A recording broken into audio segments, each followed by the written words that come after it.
Bueno, mi nombre es Bea Minoli, creo que la mayoría ya me conocen. Soy Ser Bioconciencia. Ser Bioconciencia es un juego de palabras de ser, de soy, de acá estoy, de ya tengo valor por el solo hecho de existir. Eso es el ser, ¿sí? Y bioconciencia es bio de biológico y conciencia desde la conciencia de lo que uno trasciende, pero además desde la ciencia, ¿sí? ¿Por qué? Porque mi base es médica, por lo tanto, mi formación es desde la biología, y desde este lado es donde yo voy haciendo mi camino. Esto es lo que yo puedo ofrecer y contar, ¿sí? Desde mi experiencia. Hice genética, clínica primero, luego hice el máster en epidemiología, gestión y políticas de salud, luego neurobioemoción, luego Psyche, PNL, desdoblamiento cuántico con Garnier, bueno, etcétera, un montón de cosas más. Y seguiremos en eso. Hoy vamos a trabajar, hoy vamos a interpretar, a entender todo lo que tenga que ver con las enfermedades. ¿Cómo se originan las enfermedades? Entonces, vamos a tener presentes que desde quien hace la decodificación biológica es el doctor Hammer. El doctor Hammer es un médico alemán que vive en Francia y que a partir de la muerte de su hijo, Dirk Hammer, él y su esposa, médicos los dos, el oncólogo, que desarrollan ambos cáncer de gónadas, ¿sí? Y entonces, cáncer de gónadas. A partir de allí, él comienza a estudiar todo lo que tiene que ver con los pacientes oncológicos porque entiende que tanto su mujer como él, que no tenían síntomas, no tenían antecedentes de cáncer en sus familias, dice, no puede ser tanta casualidad. Y se pone a estudiar a todos los pacientes oncológicos. Y allí descubre que cada enfermedad, de acuerdo a la capa embrionaria de la que deriva, que es lo que vamos a ver ahora, es el tipo de conflicto que se vive previamente. ¿Hasta acá se entiende? ¿Me hacen así o me hacen así? Genial. Entonces, vamos a ver un poco esto de las capas embrionarias. ¿Qué significan las capas embrionarias? Y para eso, y le agradezco a Carla, tenemos material, ¿sí? Nosotros somos, cuando nos estamos formando, somos como si fuésemos platos de diferentes colores. ¿Se ven los colores ahí? ¿Se ven bien? Perfecto. Entonces, nosotros estamos así y vamos creciendo y se van formando estas capas embrionarias.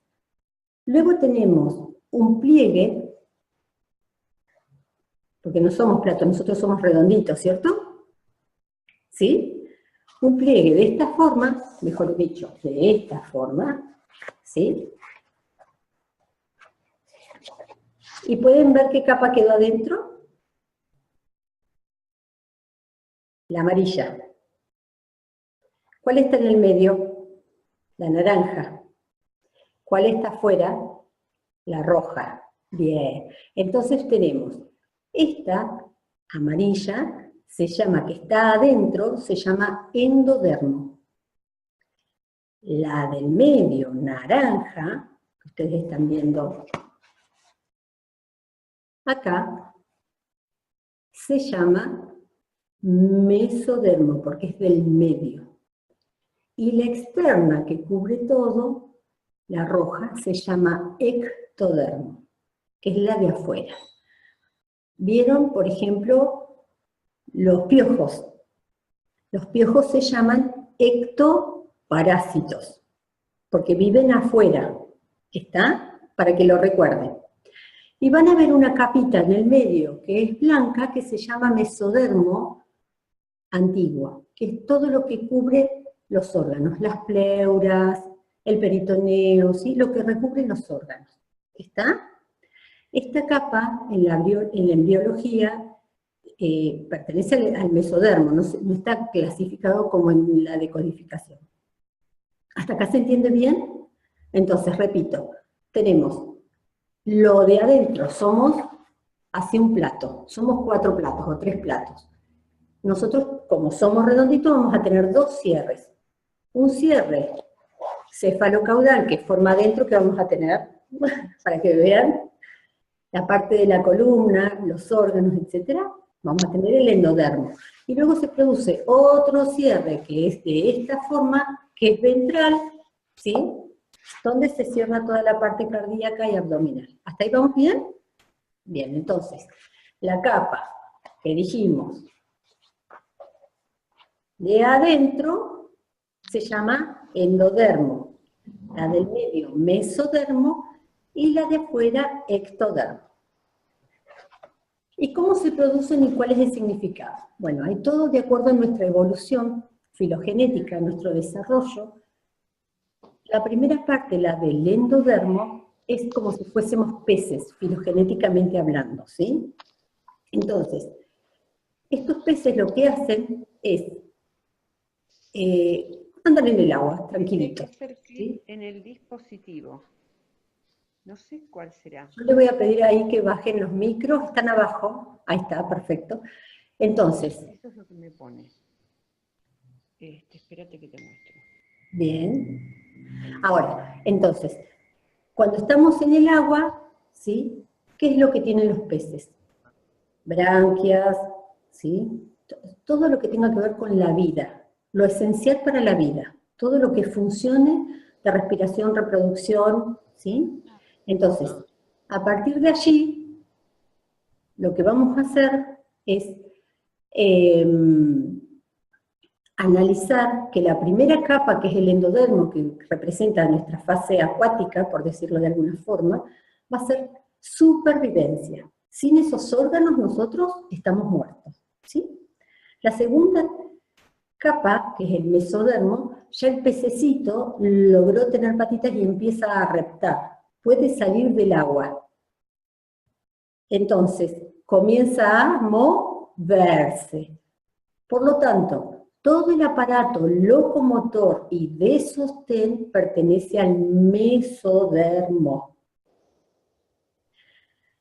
¿Qué significa esto? La sangre, el tejido conectivo, los huesos, las articulaciones, los músculos, es mesodermo.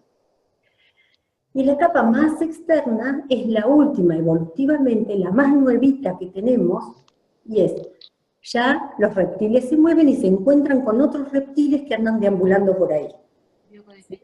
Entonces estamos en la vida social, en el contacto con los otros. Y para eso, ¿cuál es la superficie más grande que tenemos en el cuerpo?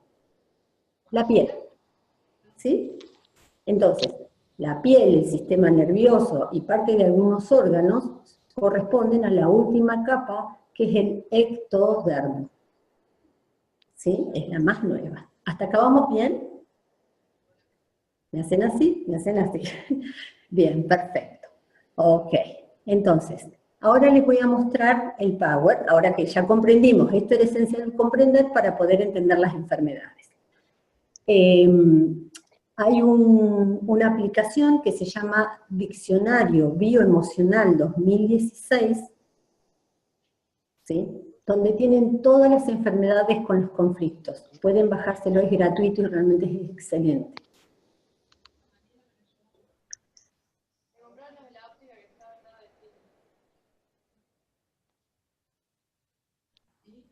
Bien. Y acá estamos. Hay una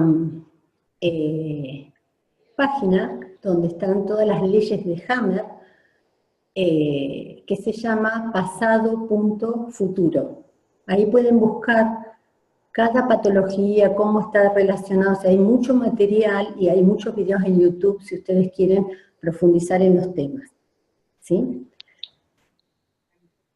Entonces ahora vamos a ver cosas importantes. ¿En qué se basan las leyes de Hammer? ¿Cómo se dio cuenta de lo que estaba pasando? Y entonces tenemos la primera ley, que es lo que dice que toda enfermedad es desencadenada por un conflicto. Un DSH significa síndrome de Dirk-Hammer, que era el hijo, pero es un conflicto. Nosotros le vamos a llamar trauma o conflicto.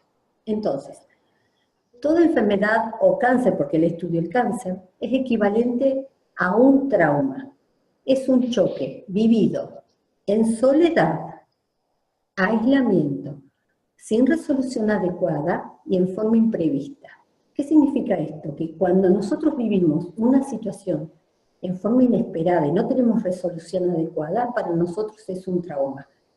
Y eso genera un impacto, como mostramos acá, en el cerebro, en el sistema nervioso, que a su vez codifica una parte específica que tiene que ver con un órgano, ¿sí? Están escribiendo sobre la pantalla, aviso. Serio, agudo.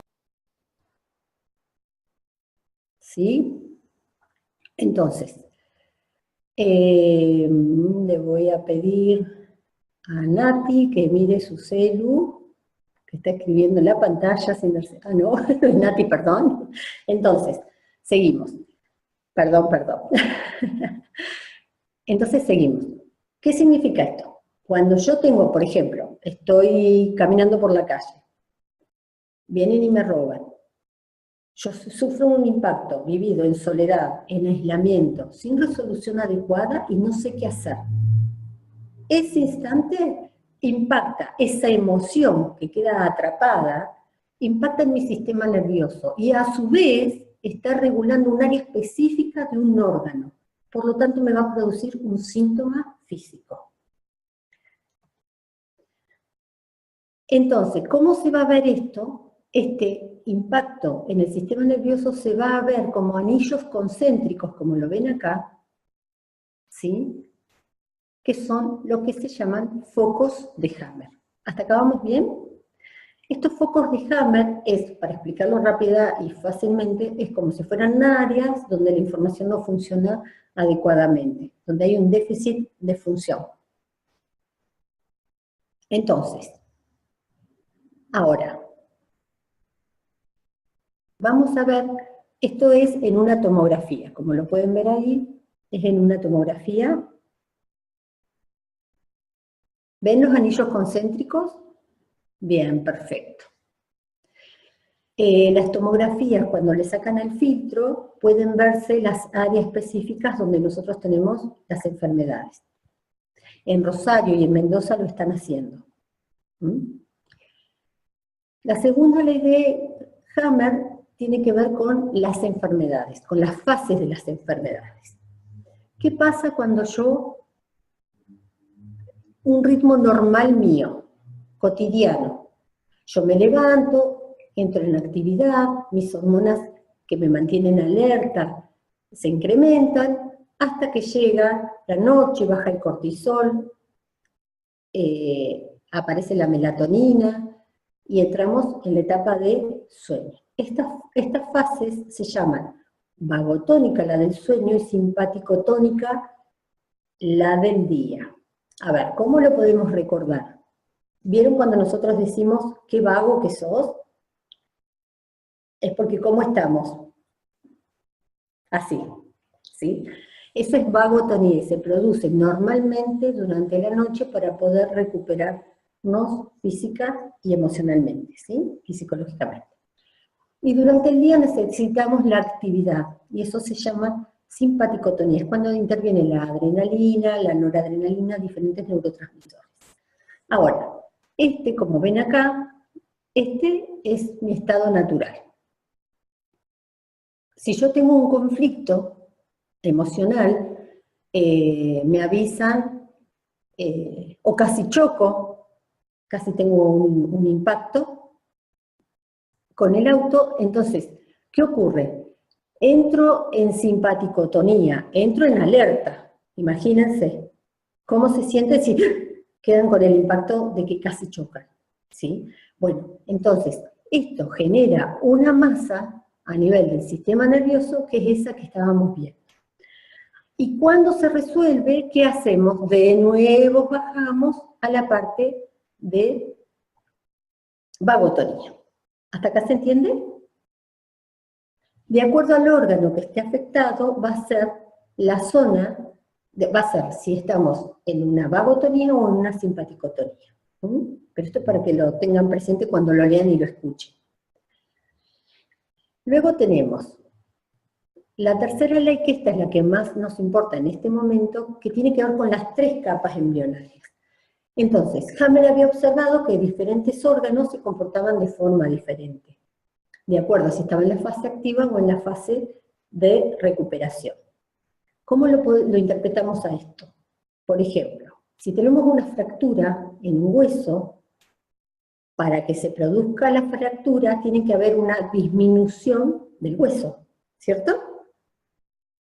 Sin embargo, cuando ese hueso se consolida, ¿qué aparece? Un callo óseo. Ese hueso es más grueso al final, luego del conflicto en la reparación, es más fuerte que el primer hueso, que el hueso que dio origen. ¿Ahí se entiende? Bien. Ahora, eso es mesodermo. No es lo mismo, por ejemplo, en el endodermo, que si yo tengo